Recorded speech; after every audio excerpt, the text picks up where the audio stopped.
Shalom semuanya, apa kabar? Gimana? Luar biasa. Wah, kalau Ko Iwan ini yang paling kenceng selalu suaranya ya, luar biasanya. Yang lain masa kalah sama Ko Iwan. Shalom, gimana kabarnya hari ini? Luar biasa ya. Nah, hari ini kita akan ngelanjutin ya perenungan tema pengajaran yang kita udah lakukan selama 3 bulan ini ya. Kita belajar tentang holy in the ordinary. Ya, bagaimana kita ini melihat, mengenal, menikmati sekaligus memuliakan Tuhan di dalam kehidupan kita sehari-hari yang ordinary, saudara. Itu kata itu harus nempel di dalam hati kita ya, bahwa perjalanan kita dengan Tuhan itu enggak selalu diisi dengan hal-hal itu yang secara manusiawi itu kelihatan extraordinary, gitu ya. Tapi even hal-hal yang biasa di dalam kehidupan sehari-hari kita ya, ibu rumah tangga, kita bekerja, gitu ya, ibu rumah tangga yang ngurus anak, ya kita melayani Tuhan setiap minggu. Ya, hal-hal itu tuh menjadi hal-hal yang extraordinary ya karena kita melakukannya bersama dan untuk Tuhan.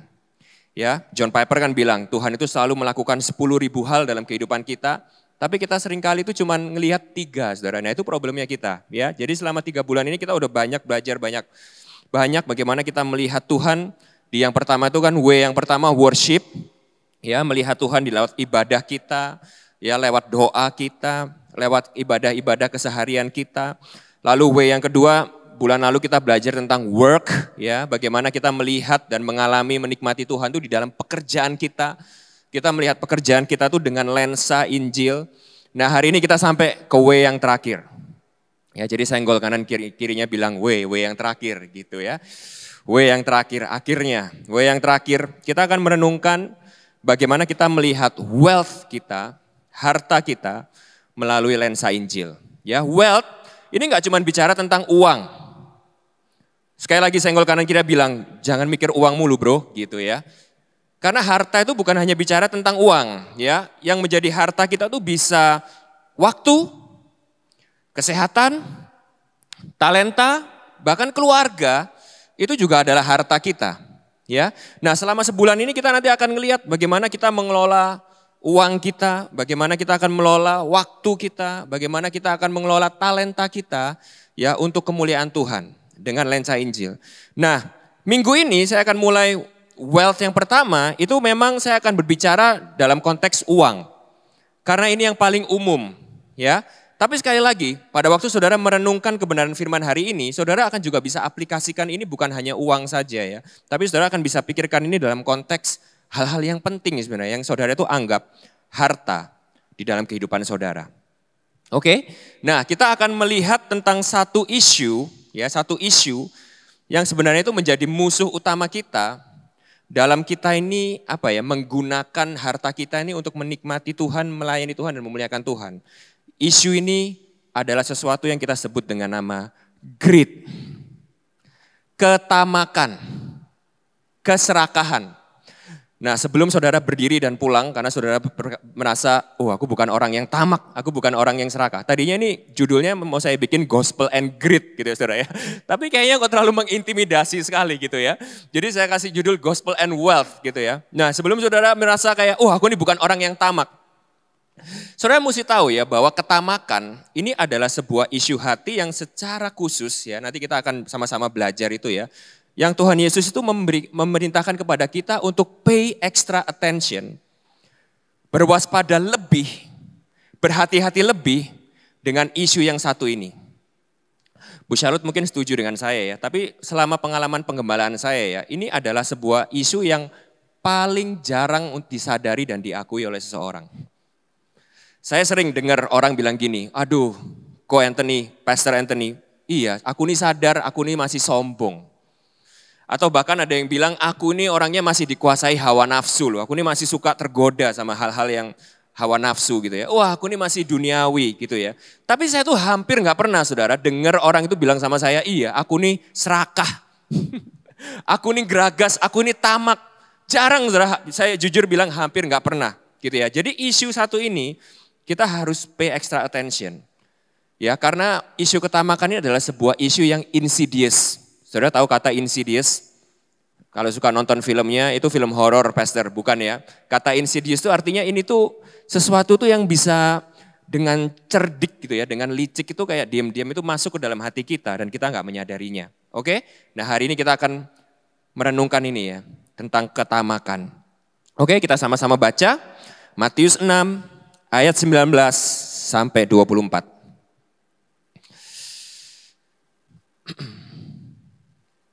Ya, Matius 6 ayat 19 sampai 24. Saya akan bacakan yang warna kuning, saudara bisa bantu saya baca yang warna putih ya saudara ya. Hal mengumpulkan harta. Janganlah kamu mengumpulkan harta di bumi ngengat dan karat merusakannya, dan mencuri, membongkar, serta mencurinya. Ayat 20.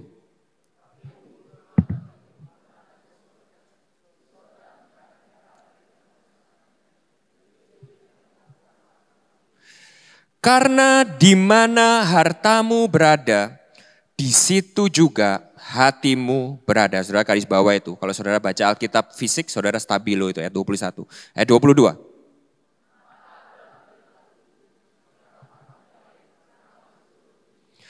Jika matamu jahat, gelaplah seluruh tubuhmu. Jadi jika terang yang ada padamu gelap, betapa gelapnya kegelapan itu. Ayat 24.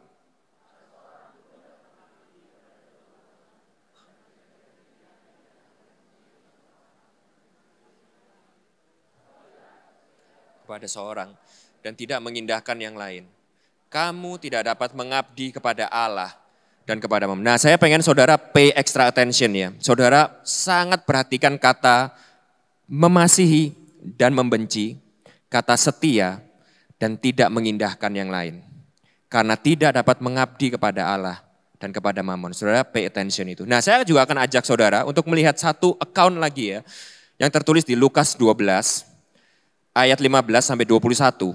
Ya, ini adalah sebuah ajaran Yesus yang dicatat di Injil Lukas yang relate dengan apa yang akan kita renungkan di Matius 6 19 sampai 24 ini, ya. Bahkan beberapa teolog itu percaya bahwa ini sebenarnya Matius dan Lukas ini sedang menulis sebuah khotbah yang sama, namun dari dua perspektif yang berbeda. Oke?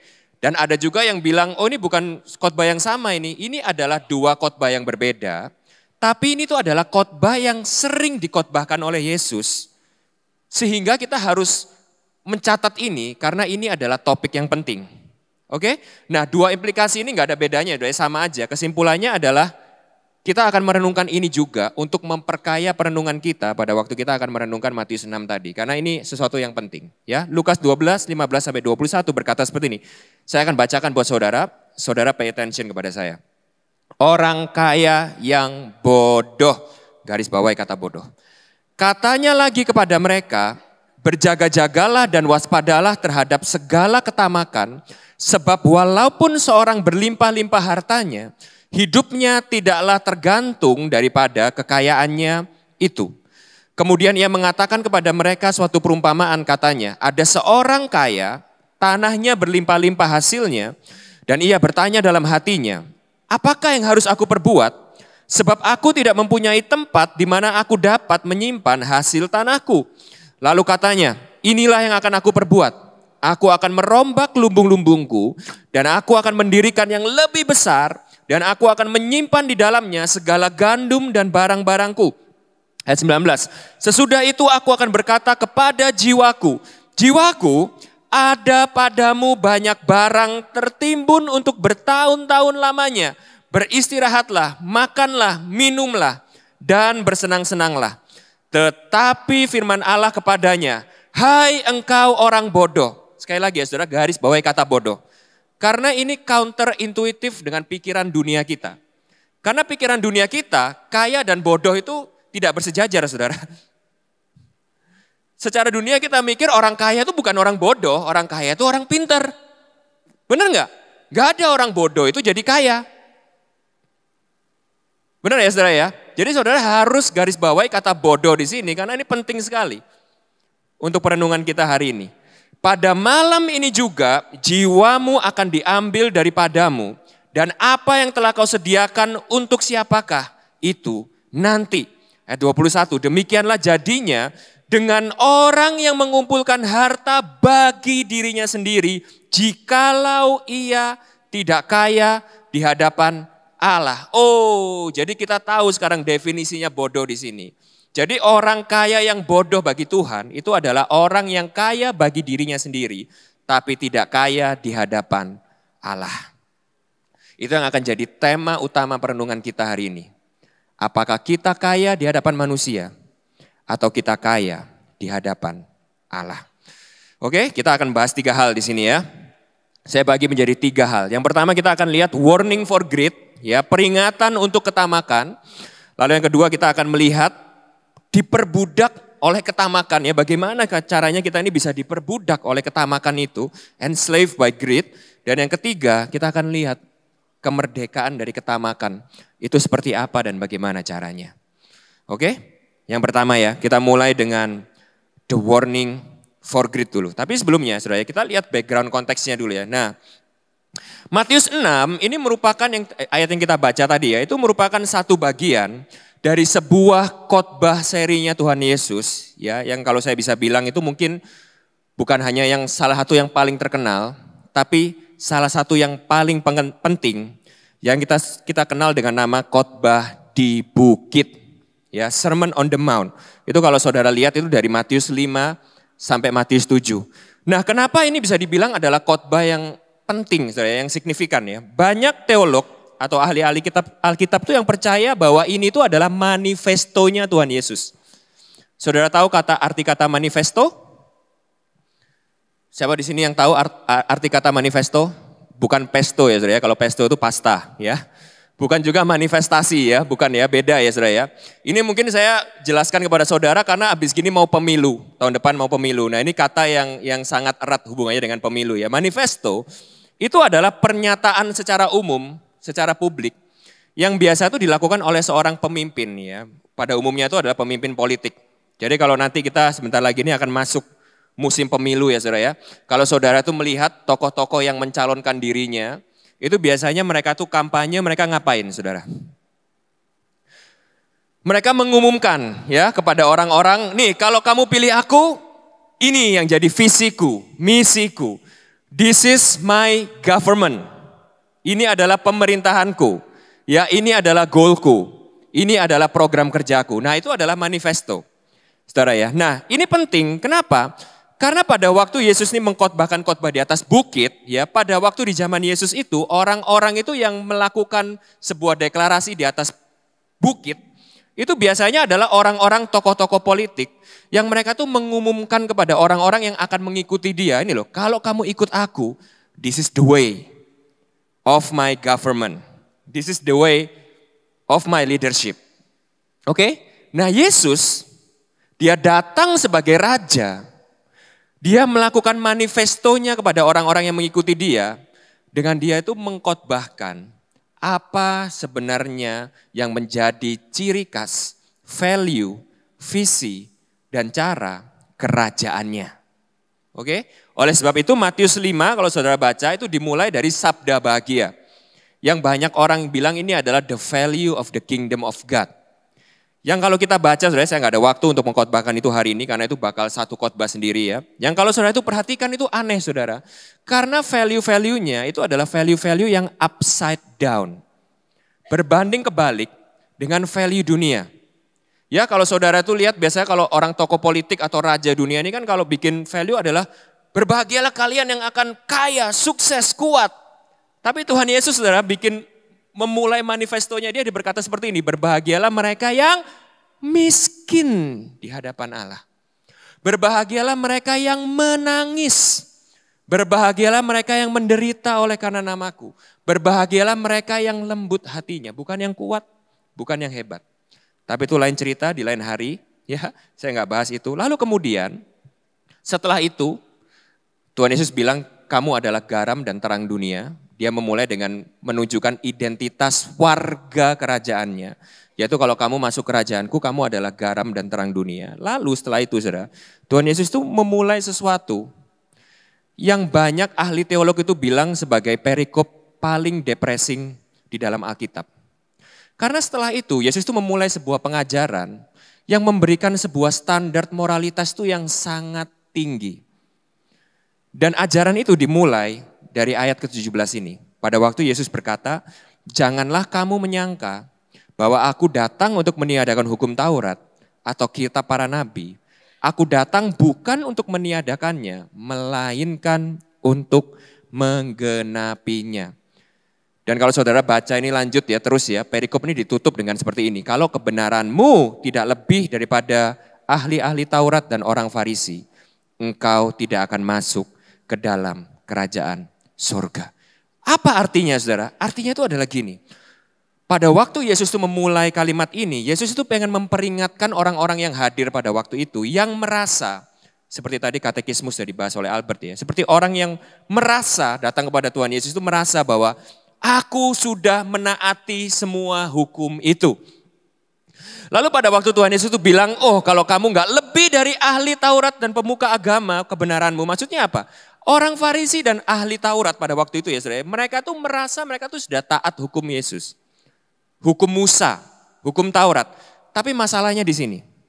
Yesus menegaskan kepada mereka seperti ini. Oh, kamu gagal tafsir. Kamu gagal paham.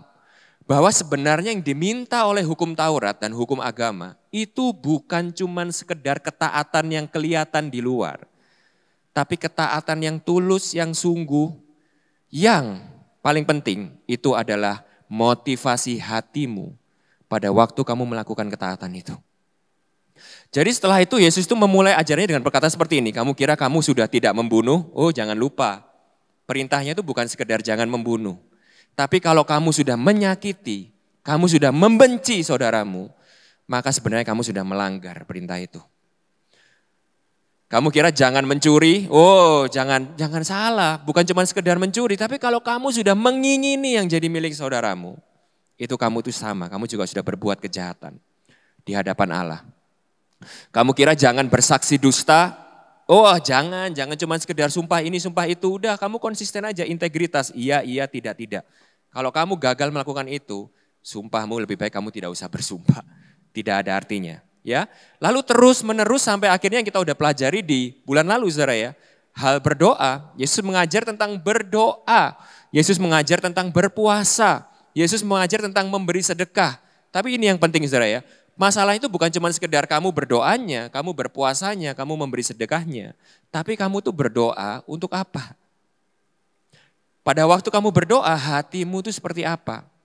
Hati yang egois, hati yang munafik, hati yang menginginkan cuma keinginanmu sendiri. Oke? Engkau memberi itu untuk apa? Engkau memberi benar-benar karena engkau mengasihi orang atau karena engkau pengen dipuji orang, dilihat orang.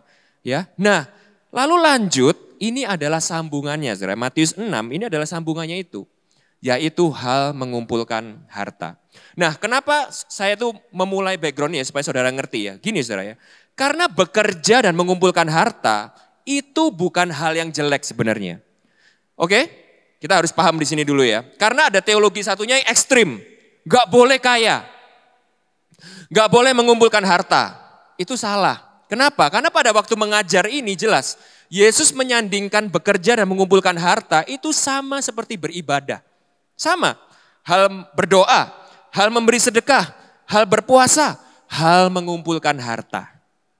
Jadi bekerja dan mengumpulkan harta itu bukan sesuatu yang salah saudara ya. Yang salah itu adalah pada waktu hati kita sudah mulai melenceng, sudah mulai corrupted, sudah mulai twisted. Pada waktu kita mengumpulkan harta tersebut.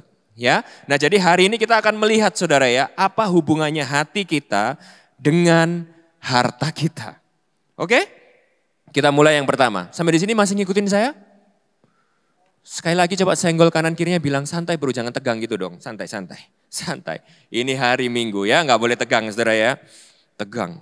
Ya ini nanti harta saya mau diapain nih gitu ya. Tenang saudara ya, tenang.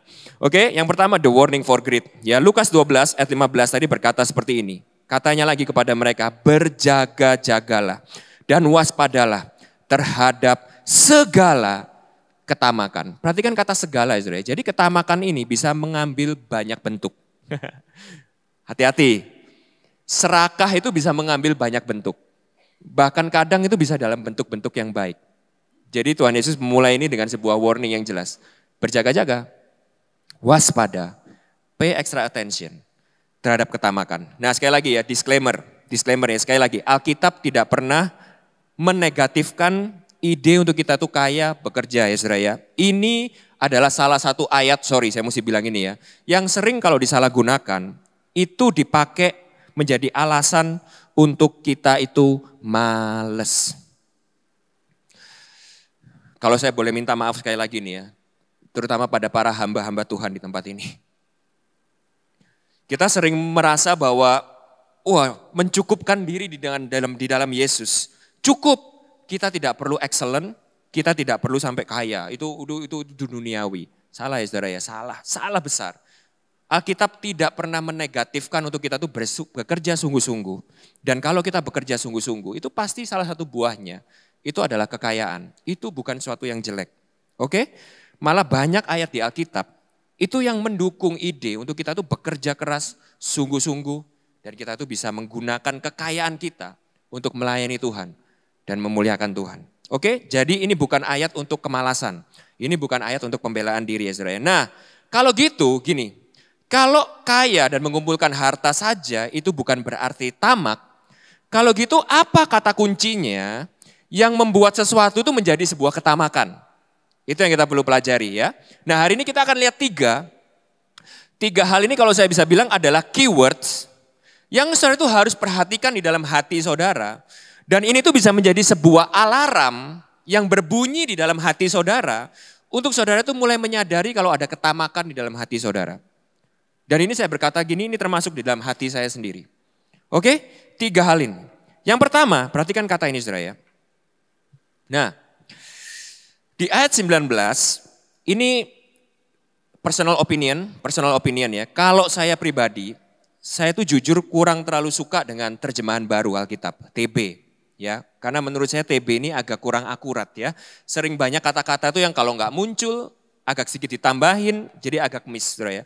Sehingga nggak jelas. Nah ini saya kasih sebuah contoh ya, bagaimana terjemahan lama itu justru bisa mencantumkan kata ini yang miss. Saudara nggak lihat kata ini di terjemahan baru.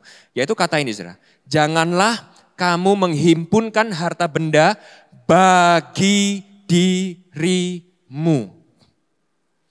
Bahasa Inggrisnya itu do not lay up for yourself. Jadi yang pertama, tanda ketamakan itu adalah egois. Selfish. Pada waktu engkau menghimpun harta bagi dirimu tok di atas bumi, yaitu tempat ngengat dan karat yang membinasakan dan pencuri memecah rumah dan mencurinya. Ya, nah ini inline saudara ya, inline dengan kalau kita lihat di Lukas 12 tadi ayat 17 sampai 19. Perhatikan orang ini itu bertanya dalam hatinya seperti ini, apa yang aku harus perbuat ya?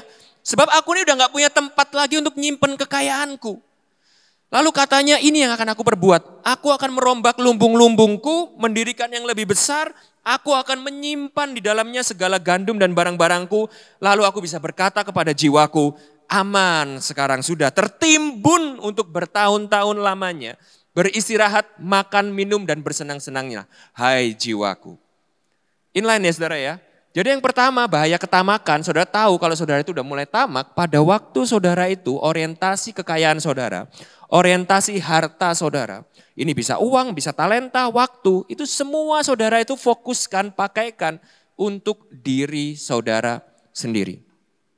Jadi ini yang pertama yang kita mesti tahu ya, bahwa harta itu bukan untuk ditimbun, tetapi dibagikan. Harta itu bukan untuk dinikmati sendiri, tetapi dinikmati bersama. Jadi pertanyaan pertama yang kita mesti tanyakan kepada diri kita adalah gini, pada waktu Tuhan memberkati kita lebih, kemana larinya uang itu pertama kali saudara? Ayo, tes hatinya masing-masing ya. Barang siapa di sini yang baru aja ini dikasih promosi kerjaan, orderannya naik, income-nya nambah. Tuhan menjawab doa saudara, dikasih terobosan. Penambahan itu yang pertama kali terjadi, itu adalah saudara pakai untuk membangun lumbung yang lebih besar, atau saudara membagikannya kepada saudara-saudara, kepada sesama, kepada orang yang membutuhkan untuk pekerjaan keluarga Allah. Nah ini adalah sesuatu yang secara berulang-ulang Alkitab tuh ajarkan, khususnya di perjanjian baru ya. Nanti saudara pulang, saudara lihat itu. Di Kisah Para Rasul 4, ya saya lupa kalau nggak salah ayatnya 30-an gitu ya, 32 sampai 37 ya. Bagaimana jemaat mula-mula itu ya, mereka tuh membagi-bagikan apa yang mereka punya. Kalau ada yang perlu tuh bahkan sampai menjual. Sekali lagi loh ya, jangan ekstrim juga. Nggak semua sampai rumah, mobil dijual, lalu istri dan anak-anak saudara bilang, "Pak, kita tinggal di mana, makan apa?" Bukan itu juga saudara. Ya, itu hati-hati. Itu ketidakdewasaan dalam saudara mengolah passion saudara ya. Tapi intinya esensinya itu adalah gini. Kalau saudara itu merasa saudara itu diberkati, maka ingat, berkat itu Tuhan berikan kepada saudara sebagai saluran, bukan ember saudara. Senggol kanan kirinya bilang, kamu tuh pipa, bukan ember. Sekali lagi, senggol yang agak keras. Kamu tuh pipa, bukan ember. Mau jadi pipa atau ember saudara? Kita diberkati bukan untuk bangun lumbung lebih besar. Kita diberkati untuk menyalurkan berkat-berkat itu. Amin saudara. Nah yang kedua, tanda yang kedua, alarm yang kedua itu adalah gini saudara. Tamak itu pada waktu hati saudara terikat dengan kekayaan saudara. Ayat 21 berkata seperti ini, karena di mana hartamu berada, di situ juga hatimu berada. Makanya saudara ya, Martin Luther itu berkata seperti ini. Show me where a man spends his time and money and I'll show you his God. Tunjukkan kepadaku di mana seorang itu menghabiskan uang dan waktunya dan aku akan menunjukkan siapa Tuhan dari orang itu. Jadi kalau saudara mau tahu ya, orang ini tuh benar-benar menyembah Tuhan apa enggak dan Tuhannya dia itu siapa? Gampang saudara. Saudara lihat rekening banknya, rekening korannya.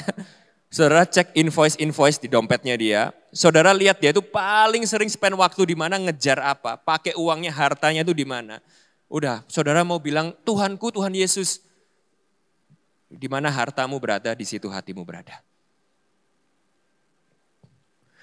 Perhatikan ya, tamak itu adalah saat hati kita terikat dengan harta kita. Perhatikan baik-baik. Mempunyai harta, memiliki harta, dan dimiliki harta itu beda saudara. Saudara bisa tahu bedanya? You own your money atau you are owned by your money are two different things. Saudara bisa ngerti ya? Saudara memiliki harta atau saudara itu dimiliki harta saudara. Saudara itu menggunakan harta saudara atau saudara itu diperbudak oleh harta saudara. Itu adalah dua hal yang sangat berbeda. Saudara menikmati harta saudara, menggunakan harta saudara untuk hal-hal yang baik. Sama saudara itu dimiliki, diikat oleh harta saudara. Itu adalah dua hal yang berbeda. Nah, kenapa Alkitab itu menjelaskan kepada kita, kenapa kita tuh seringkali tanpa sadar, harta itu menjadi sesuatu yang bukan cuma sekedar kita nikmati, bukan cuma menjadi sekedar sesuatu itu yang kita miliki dan kita pakai, tapi itu benar-benar bisa menjadi sesuatu yang mengikat hati kita. Kenapa? Lukas 12 ayat 15 itu berkata, karena ini saudara perhatikan baik-baik. Karena kita berpikir hidup kita bergantung pada harta kita itu. So, kenapa hati kita attach kepada harta kita? Kenapa kita bisa diperbudak oleh uang? Kenapa kita menjadi hamba uang? Kenapa kita menjadi seorang yang workaholic? Kenapa kita menjadi orang yang begitu posesif dengan kesuksesan, kekayaan lain ya saudara ya? Antara menghargai kekayaan dan saudara itu obses dengan kekayaan itu lain saudara ya. Itu karena kita berpikir bahwa kehidupan kita bergantung kepadanya. Kita menjadikan harta kita sebagai sumber rasa aman, rasa senang, rasa bahagia, rasa puas di dalam hidup kita. Kita merasa bahwa kekayaan kita lah yang memberikan kepada kita jaminan akan hari esok. Sehingga saudara jangan kaget. Kalau yang paling sering terjadi, bahkan Tuhan Yesus pun gak pernah membandingkan dirinya ya. Yang secara eksplisit itu dengan yang lain selain dengan pada uang. Kenapa kita ini tanpa sadar kita tuh bisa menggantikan posisi Tuhan itu dengan uang? Karena kita seringkali berpikir bahwa uang inilah yang bisa memelihara hidup kita, menjamin hidup kita, memberikan kita makna dan kebahagiaan. Nah, Tuhan Yesus tapi di perikop yang sama, Tuhan Yesus juga memberikan kepada kita obatnya, antidotnya. Untuk kita itu tidak terikat dengan uang, yaitu apa? Di ayat 20 dia mengingatkan kepada kita bahwa kamu ingat, hidupmu tuh gak bergantung kepada kekayaanmu. Kalau kamu pikir kamu bisa menimbun kekayaanmu dan kamu aman, ingat. Kalau malam ini juga aku berkata, aku ambil jiwamu daripadamu. Selesai. Jadi saudara bisa tahu ya, yang membuat kita ini bisa lepas daripada keterikatan uang saat kita sadar bahwa kita bukan bergantung kepada kekayaan kita, tapi kita bergantung kepada kasih karunia Tuhan semata.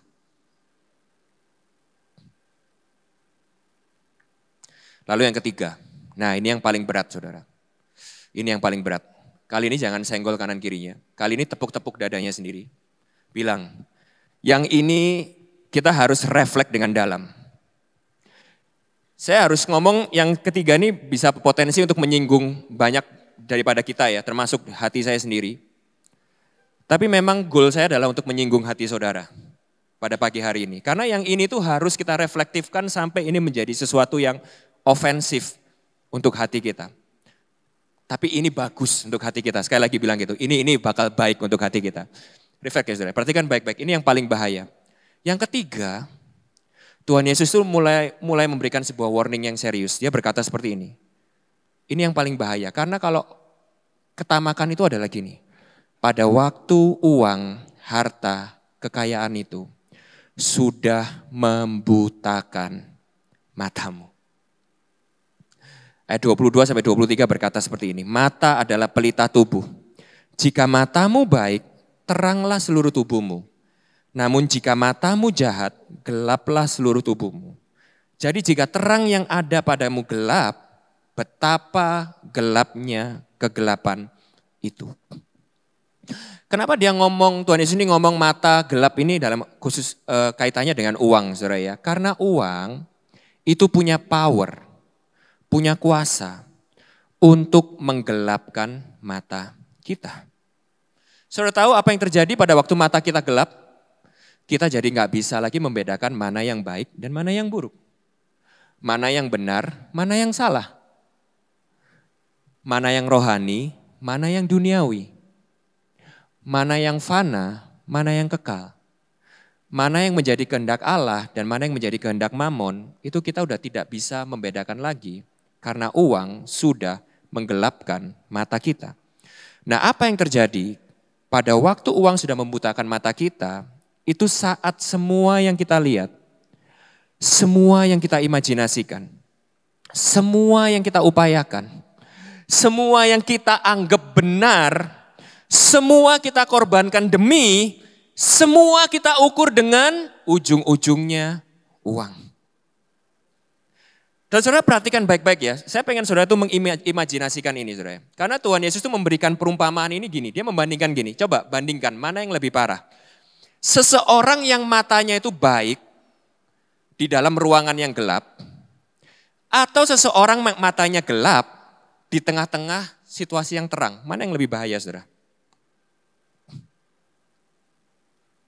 Bisa nangkap maksud saya ya? Saudara kalau saudara matanya baik ya, lalu tiba-tiba saudara di rumah itu mati lampu, apa yang saudara lakukan? Saudara gini kan, kalau saudara seperti saya ya, saudara akan gini. Lama-lama mulai kelihatan saudara ya.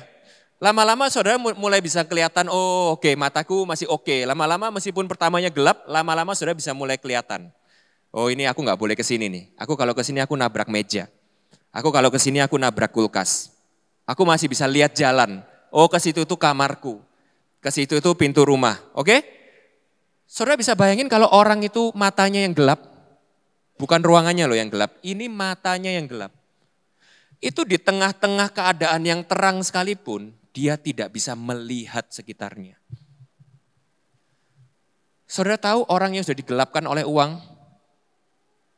Saya banyak sekali menerima kasus seperti ini ya. Papa mamanya bukan papa mamanya, istri dan anak-anaknya itu bilang, "Pa, cukup. Kamu tuh udah punya semuanya. Kamu sudah bisa menikmati semua yang baik di dalam Tuhan. Kamu sudah kurang apa lagi?" "Enggak bisa. Enggak cukup.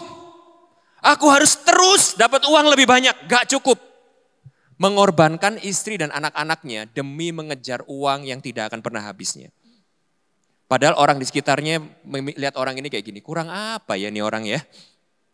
Udah bisa menikmati, udah bisa happy, udah bisa seharusnya itu waktu sisa-sisa kehidupan yang dia pakai itu dipakai untuk istri dan anak-anaknya, dipakai untuk ngejar uang terus. Apa yang terjadi saudara?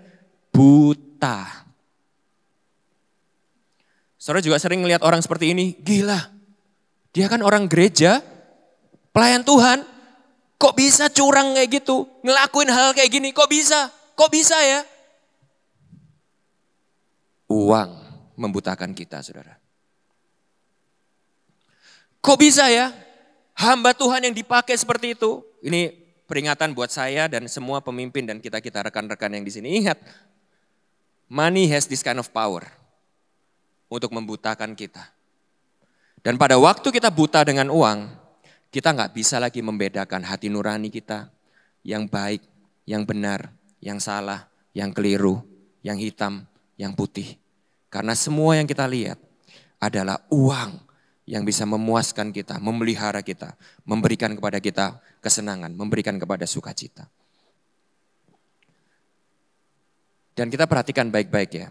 Kalau kita lihat tadi ya, betapa parahnya orang yang matanya gelap di tengah-tengah situasi yang terang. Itu sama seperti Tuhan itu mengidentifikasikan atau menyandingkan itu dengan seperti seorang yang keadaannya itu hatinya sudah keras.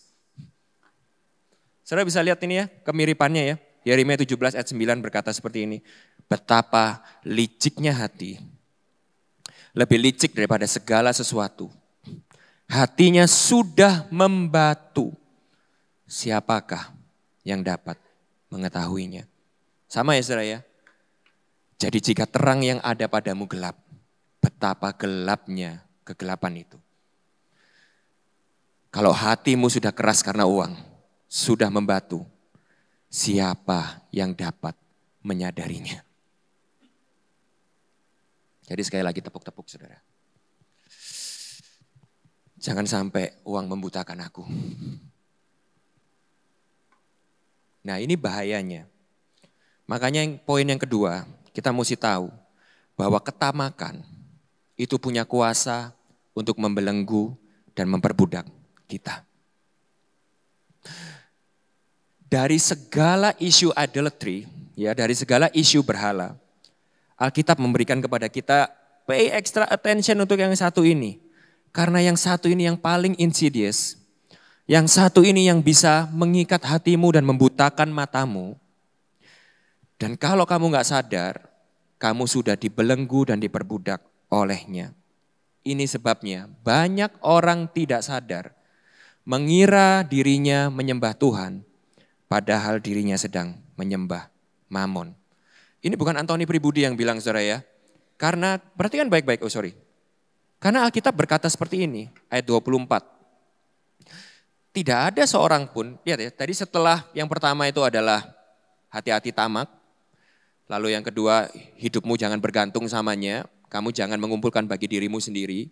Lalu yang kedua, Tuhan berkata, Yesus berkata, hati-hati matamu gelap, ya. Nah lalu yang ketiga langsung ayatnya berkata seperti ini. Tak seorang pun dapat mengabdi kepada dua Tuhan. Karena jika demikian ia akan membenci yang seorang dan mengasihi yang lain. Atau ia akan setia kepada seorang dan tidak mengindahkan atau menyingkirkan. Karena bahasa aslinya itu despise. Bahasa Inggrisnya itu despise. Itu bukan cuma sekedar mencuekkan ya saudara ya. Despise itu kayak kamu menyingkirkan. Contoh ya saudara, saya orangnya tuh gak suka durian. Sorry para durian lovers di tempat ini. Saya tahu banyak sekali di antara saudara yang suka durian, saya enggak. Tapi kita saudara seiman di dalam Kristus ya. Dan kita sudah sepakat dalam secondary doctrine unity nomor 1 ya. Durian ini secondary doctrine saudara ya. Nah kalau saya tuh gak suka durian, apa yang saya lakukan saudara? Kalau di meja saya ada durian, I despise durian. Yang saya lakukan adalah gini, hi durian bau. Bisa tahu ya? Ya, bisa tahu ya saudara ya? Wah, keluarin gitu. Aduh, gap, tolong gap nih, ambilin ini, bawa keluar gitu ya, misalnya gitu ya, dari mejaku gitu. Aduh, nggak tahan nih baunya. Itu despise, saudara ya. Jadi itu yang terjadi pada waktu seorang itu mengabdi kepada seorang tuan. Dia bukan hanya nggak mengacuhkan, tapi dia akan menyingkirkan tuan yang lain. Allah yang lain. Nah, kita tidak dapat mengabdi kepada Allah dan kepada Mamon. Nah, kenapa ini penting saudara ya? Kenapa ini penting? Karena gini saudara ya.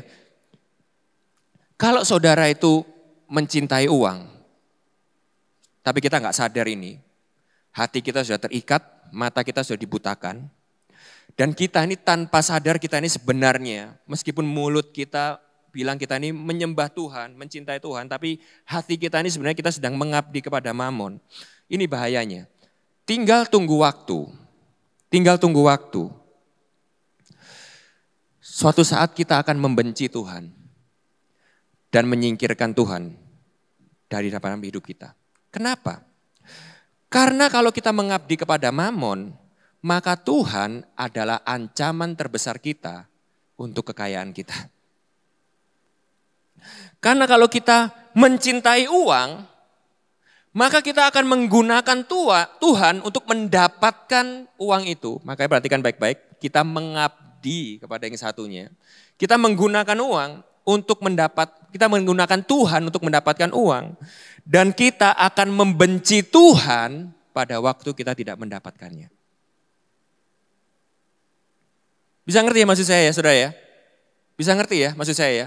Jadi kita akan, saya nggak pakai kata engkau karena ini berlaku buat saya juga. Kita akan mencari Tuhan untuk mendapatkan uang. Dan kita akan marah dan membenci Tuhan saat kita kehilangan uang. Nah, intermezzo sedikit.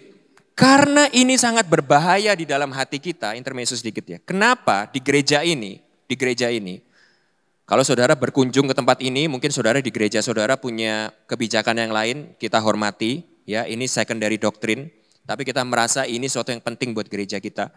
Kita masih percaya dengan perpuluhan. Sekali lagi, perpuluhan kan perjanjian lama. Itu kan hukum Taurat yang bukan moral. Harusnya itu sudah tidak berlaku. Yes, setuju. Dalam aspek itu kita setuju. Bahwa perpuluhan itu bukan hukum Taurat yang kita harus taati untuk keselamatan kita. Atau kita memenangkan perkenanan Tuhan. Bukan. Secara hukum Taurat itu sudah tidak kita lakukan lagi. Saudara ya. Tapi ingat, perjanjian baru bukan cuma minta 1/10. Perjanjian baru itu minta semuanya. Seluruhnya. Nah, karena ketamakan ini adalah sesuatu yang kita ini nggak bisa dengan gampang sadari. Kita perlu indikator saudara. Kita perlu latihan. Saudara bisa ngerti maksud saya ya? Bagaimana caranya saya itu bisa tahu bahwa hati saya ini sudah tidak tamak. Gimana caranya saudara? Nggak bisa dengan cara kayak gini, aku merenung ya, aku udah gak tamak kok. Yakin aku dalam nama Tuhan Yesus, aku ini bukan orang yang tamak. Nggak bisa saudara, ketamakan itu insidious.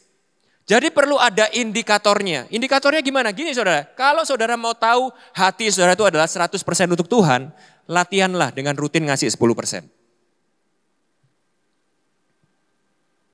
Kalau 10% aja berat, jujur nih saudara, kita jujur ngobrol hati ke hati ya. Kemungkinan besar kita ini tamak gak sih saudara?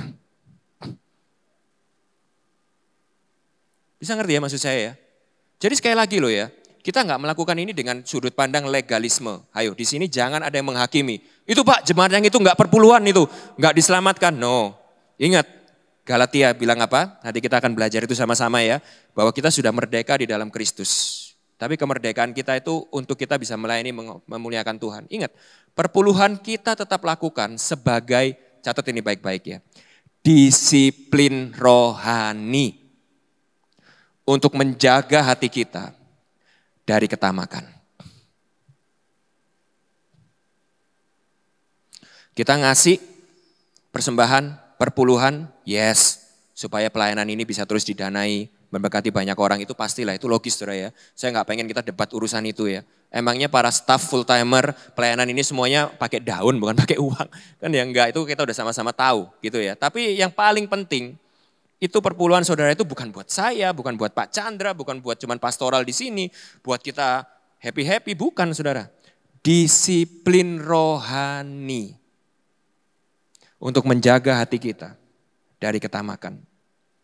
Karena kita tanpa sadar seringkali, tubuh kita seakan-akan menyembah Tuhan, melayani Tuhan. Tapi kita sebenarnya sedang melayani mamon. Dan kalau itu yang terjadi, saudara ya, bahaya. Karena tinggal tunggu waktu, kita akan marah sama Tuhan, kecewa sama Tuhan, dan menyingkirkan Tuhan dalam kehidupan kita. Kenapa? Karena Tuhan menjadi ancaman bagi harta saudara. Nah, kita akan lihat itu nanti di ujung akhir khotbah saya ya. Saya minta waktu 10 menitan lagi. Nah, ini yang kita juga harus tahu saudara ya. Kenapa kita harus berhati-hati dengan belenggu mamon ini, dengan belenggu uang ini saudara. Kamu mesti tahu ini adalah sebuah pola, pattern yang sering diulang-ulang dalam Alkitab. Ya, ini saya nggak akan bosan-bosan ya saudara. Pada waktu kita ini melayani berhala, pada waktu hati kita ini terpaut dengan sebuah berhala, dua karakter ini, dua pola ini akan menjadi sebuah pola dalam kehidupan kita. Ya, jadi kita mesti perhatikan ini. Yang pertama itu adalah meaningless, sia-sia. Saudara akan merasa hidup saudara itu nggak pernah ada habisnya, nggak pernah ada ujungnya, nggak pernah cukup, nggak pernah puas. Saudara itu akan terus menerus kayak saudara itu haus, tapi saudara itu minum nggak pernah, hausnya itu nggak pernah hilang. Saudara bisa ngerti ya maksudnya. Dan itu yang terjadi pada waktu saudara itu kaya, tapi saudara itu miskin. Nah ini nanti kita akan bahas saudara. Kaya tapi miskin. Ngerti ya? Saudara itu kaya tapi jiwa saudara itu miskin. Ya itu nanti kita akan bahas itu. Karena sebenarnya problem kita itu bukan kita ini kaya secara duniawi. Problem sebenarnya kita ini adalah spiritual poverty. Kemiskinan rohani. Yang sebenarnya kita cari itu adalah kita ini kaya di hadapan Allah. Tapi kita itu berusaha ngisinya itu dengan kekayaan jasmani. Sudah bisa ngerti ya? Kita nggak akan bisa puas. Makanya di bumi ngengat dan karat itu merusaknya. Dan pencuri membongkar dan mencurinya. Tuhan pakai analogi itu untuk memberitahu kepada kita, hey, seberapa banyak harta yang kita kumpulkan di dalam dunia ini hilang, habis, rusak, gak pernah kamu bisa cukup. Dan hidup saudara itu akan menjadi sebuah kehidupan yang meaningless. Gak percaya? Enggak, aku gak percaya. Aku mau coba dulu karena aku belum mengalami jadi orang kaya. Ya, kalau saudara mau mencoba boleh. Tapi kalau saya belajar dari yang sudah mengalami ya saudara ya, yaitu Salomo. Salomo itu kurang apa saudara? Sudah punya semua emas, perak, semua yang kita itu mau miliki sekarang. Istrinya 300, selirnya 700 kalau nggak salah ya, udah sampai nggak bisa ngitung, itu lupa kali namanya siapa gitu ya saudara ya. Punya semua hal di bumi dan dia minta hikmat dari Tuhan. Ingat ya, Salomo minta apa dari Tuhan? Minta hikmat, dan hikmat yang Tuhan kasih itu membuat dia menyimpulkan apa saudara? Semua yang aku punya sia-sia. Lalu yang kedua, ini sekaligus promosi, di Gibeon lagi khotbah seri di pengkhotbah gitu ya. Jadi kalau saudara tertarik dengan ceritanya Salomo tadi, saudara lihat di YouTube mereka. Ya. Lalu yang kedua, kehidupan kita akan dikuasai sama ketakutan dan kekhawatiran, anxiety. Ini saudara nggak bisa pungkiri ya saudara. Kalau saudara itu, pengharapan saudara itu ada di dalam harta saudara. Saudara itu diperbudak oleh harta saudara. Maka kehidupan saudara itu yang pertama akan terasa sia-sia, nggak pernah cukup, nggak pernah puas. Yang kedua itu saudara akan selalu takut dan khawatir. Makanya di ayat berikutnya, ayat 25 Tuhan berkata, karena itu aku berkata kepadamu jangan khawatir akan hidupmu. Karena itu, karena apa? Karena engkau mengabdi kepada mamon. Mamon yang gak bisa menolong engkau. Kita udah belajar nih di work ya. Bahwa pekerjaan kita itu bukan yang memelihara kita loh. Bukan pekerjaan kita yang ngasih makan kita. Yang ngasih makan kita, yang memelihara kita adalah Tuhan. Jadi kita kerja untuk panggilan kita. Bukan untuk hidup kita ini aman, nyaman, bukan. Karena yang ngasih uang bukan bosmu, bukan perusahaanmu, bukan pekerjaanmu. Kalau engkau merasa bahwa pekerjaanmu yang ngasih engkau makan, kalau engkau merasa bahwa hartamu yang memelihara engkau akan penuh dengan kekhawatiran dan ketakutan. Kenapa? Karena hartamu ini bisa hilang. Harta kita ini bisa hilang saudara. Gak perlu COVID lagi kan untuk membuktikan itu. Harta kita itu begitu rapuh, berhala itu begitu lemah. Gak bisa menyelamatkan kita dan menolong kita. Jadi sebenarnya kita tuh tahu. Pada waktu kita menyembah berhala, kita ini tahu. Kita ini sedang menyembah seorang Allah yang lemah. Gak bisa menolong kita. Makanya kita dipenuhi dengan ketakutan dan kekhawatiran. Oleh sebab itu, kita perlu bebas dari ketamakan. Katakan bebas. Bebas dari ketamakan. Merdeka dari tamak. Nah kata kuncinya saudara ya. Saya tutup dengan ini. Kata kuncinya adalah gini, demikianlah jadinya dengan orang yang mengumpulkan harta bagi dirinya sendiri, jikalau ia tidak kaya di hadapan Allah. Jadi kata kunci kemerdekaan kita dalam ketamakan, itu adalah saat kita menyadari bahwa bukan kekayaan dunia ini yang menjadi jawabannya, tapi adalah saat kita kaya di hadapan Allah. Nah, apa ini maksudnya kaya di hadapan Allah? Ya, jadi kita mesti tahu yang pertama ya, bahwa problem kita ini ternyata bukan problem jasmani, bukan problem fisikal. Ternyata yang jadi kegundahan dan kegelisahan kita ini ternyata selama ini adalah problem rohani, kemiskinan rohani. Kemiskinan rohani yang kita berusaha isi dengan kekayaan jasmani. Saudara bisa ngerti ini ya? Ini problem kita saudara. Loh buktinya apa? Buktinya ini saudara, kalau saudara baca di Alkitab, murid mula-mula, jemaat mula-mula ya, di kisah para rasul, mereka itu adalah orang-orang yang teraniaya, tersiksa, penuh dengan kekurangan. Tapi di saat yang sama, mereka itu adalah orang-orang yang paling bahagia di dunia ini. Saya bisa ngerti ya, ini sebuah kontradiksi dengan keadaannya Salomo. Salomo itu orang paling kaya, punya semuanya, tapi dia tuh orang paling menderita, paling hampa, paling sia-sia. Lalu di perjanjian baru ada gambaran sekelompok orang yang merasa mereka tuh kaya rohani. Kemiskinan jasmani itu sama mereka tuh kayak gak ada artinya. Mereka hidup tersiksa, tertindas, kurang dalam banyak hal, tapi mereka ini justru jadi orang yang paling bahagia di dunia ini. Nah kalau gitu yang ini yang mesti kita cari kan, bukan yang ini saudara ya. Nah kita harus belajar, jadi yang ini tuh apa nih senjatanya nih, rahasianya nih untuk bisa kaya rohani. Ya, karena ini prinsip, nah kita mesti tahu ini saudara ya, ini prinsip. Intermezzo dikit, ini prinsip. Karena ini sebuah prinsip kerajaan, kingdom principle. Semakin kita mencintai harta kita, semakin kita nggak bisa menikmatinya. Kita harus tahu itu dulu, ini prinsip dulu saudara ya. Barang siapa mencintai nyawanya akan kehilangan nyawanya. Tapi barang siapa tidak mencintai nyawanya di dunia ini, ia akan memeliharanya untuk hidup yang kekal. Ini prinsip. Jadi untuk kita bisa benar-benar menikmati kekayaan kita dengan sehat, itu kita nggak bisa mencintainya terlalu besar. Nah untuk saudara itu tidak mencintainya terlalu besar, saudara itu harus terpesona dengan sebuah kekayaan yang lain. Yaitu kekayaan rohani. Oke? Nah saya akan tutup dengan dua cerita di Alkitab. Tebak berhadiah. Kalau bisa jawab, dapat hadiah bukunya Bu Charlotte deh. Dari saya pribadi. Nanti setelah kebaktian ketemu saya ya. Siapa yang bisa jawab? Ini cerita tentang siapa dan siapa saudara ya. Dalam 3 detik, angkat tangan. 1, 2, oh ibu yang di sana dulu. Ibu, sorry, bapak, ibu di sana. Gak kelihatan saya, maaf. Yang pakai masker? Ya. Siapa? Sakeus. Sakeusnya benar Bu. Yang satunya? Siapa? Siapa? Tuhan Yesus dan? Ya Sakeus. Yang sebelah kiri? Ada 2 nih ceritanya ya. Berdampingan, paragrafnya berbandingan di Alkitab. Yang pertama gampang lah ya Sakeus ya. Karena nggak ada lagi yang manjat pohon di Alkitab ya. Ya. Ada yang angkat tangan ya? Saya nggak kelihatan. Tadi ada bapak di sini yang angkat tangan tadi. Sakeus saja. Ini 2 cerita nih ya Pak ya. Yang di situ ada cerita, yang di sini cerita. Oke, clue. Oke, Timo ya, Timo. Seorang, yes, betul. Oke, Timo nanti habis kebaktian ketemu saya dapat bukunya Bu Charlotte. Belum beli kan kemarin? Oke. Mau tanda tangannya juga nggak? Boleh, oke. Bu Charlotte nitip ya, nanti minta tanda tangannya ya. Oke, nah. Saya ajak saudara untuk kita tutup sama-sama dengan merenungkan 2 cerita ini ya. Ini 2 cerita, satu tuh di penghujung Lukas 18, satunya itu di awal Lukas 19. Ini berdampingan saudara ya, sengaja. Penulis Injil Lukas, itu mendampingkan 2 cerita yang kontras ini. Ya. Di cerita yang pertama, pemuda yang kaya, itu ceritanya berbunyi seperti ini. Ada seorang pemimpin bertanya kepada Yesus, katanya, pemuda yang kaya, Guru yang baik, apa yang harus aku perbuat untuk memperoleh hidup yang kekal? Jawab Yesus, mengapa kau katakan aku ini baik? Tak seorang pun yang baik selain daripada Allah saja. Ayat 20, engkau tentu mengetahui segala perintah Allah. Jangan berzinah, jangan membunuh, jangan mencuri, jangan mengucapkan saksi dusta. Hormatilah ayah dan ibumu. Kata orang itu, semuanya telah kuturuti sejak masa mudaku. Mendengar itu Yesus berkata kepadanya, masih tinggal 1 hal lagi yang harus kau lakukan.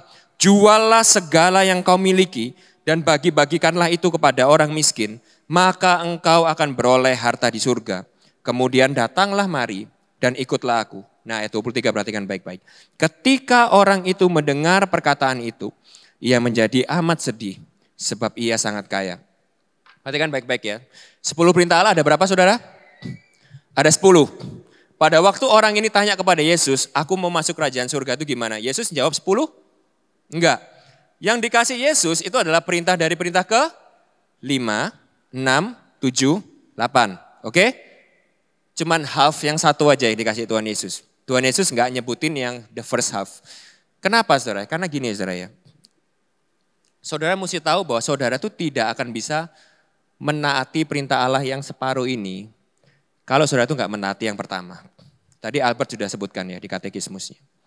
Jadi pada waktu orang ini bilang, aku sudah taat semuanya itu. Kemudian Yesus itu ngasih knockout punch-nya. Knockout punch-nya itu kurang lebih berkata seperti ini. Oke, sekarang aku pengen tahu sih, kamu tuh melakukan semuanya ini untuk siapa? Aku mau tes. Ditanya, oke kalau gitu kurang 1. Dan 1 ini adalah rangkuman dari perintah Allah yang ke-1 dan yang ke-4. Tuhan Yesus bilang seperti ini, kalau gitu jual semua yang kamu punya. Bagi-bagikan kepada orang miskin. Ikut aku. Dan dia apa?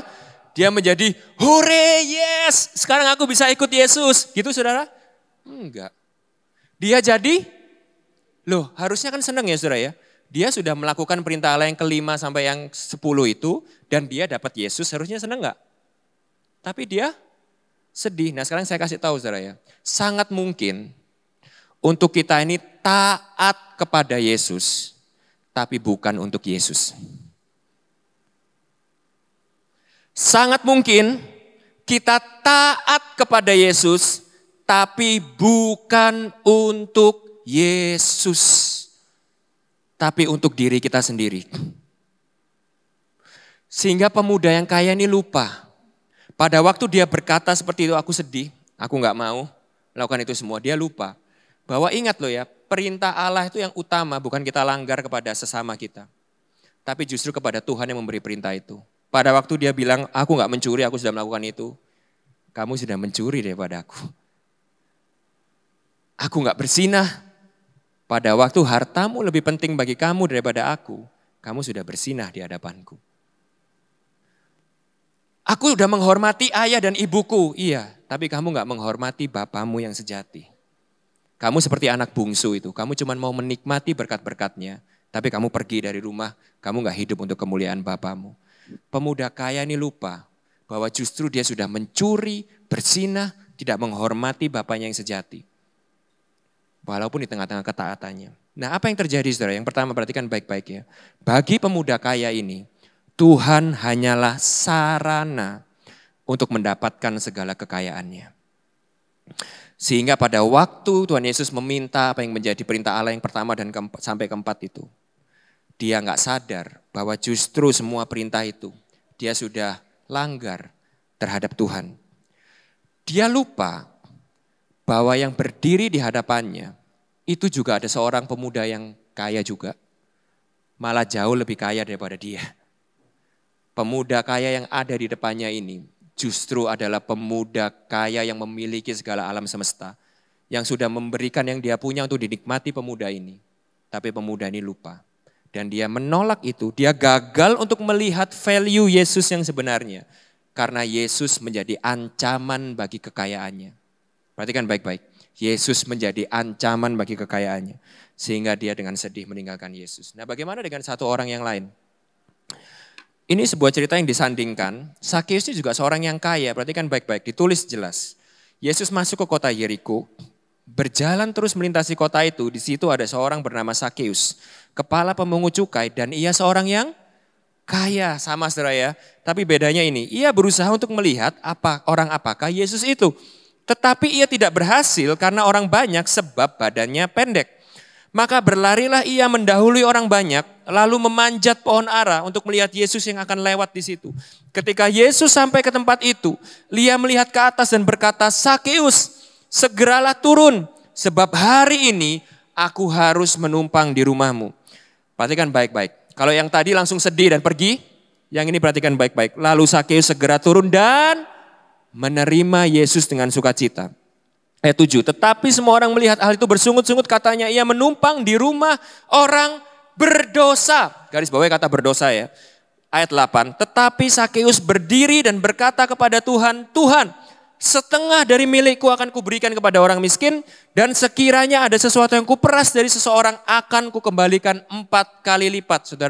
Saudara do your math ya, do your own math aja, hitung gitu ya. Kata Yesus kepadanya, hari ini telah terjadi keselamatan kepada rumah ini. Karena orang ini pun anak Abraham. Sebab anak manusia datang untuk mencari dan menyelamatkan yang hilang. Beda dengan seorang pemuda kaya tadi, Sakeus melihat bahwa ternyata kekayaannya ini hanyalah sesuatu yang diberikan secara karunia oleh Tuhan bagi dia. Dan dia tidak mau menjadikan kekayaan ini menjadi sebuah ancaman atau halangan untuk dia mengikut Yesus. Sehingga dia dengan sukarela, dia menyerahkan semua kekayaannya untuk dia mengikut Yesus. Kenapa? Karena dia melihat value Yesus yang sebenarnya. Bahwa yang mengundang dia turun dan berjumpa dengan dia adalah pemuda yang lebih kaya daripada dia. Pemilik seluruh alam semesta. Yang telah menjadi miskin untuk membuat dia kaya.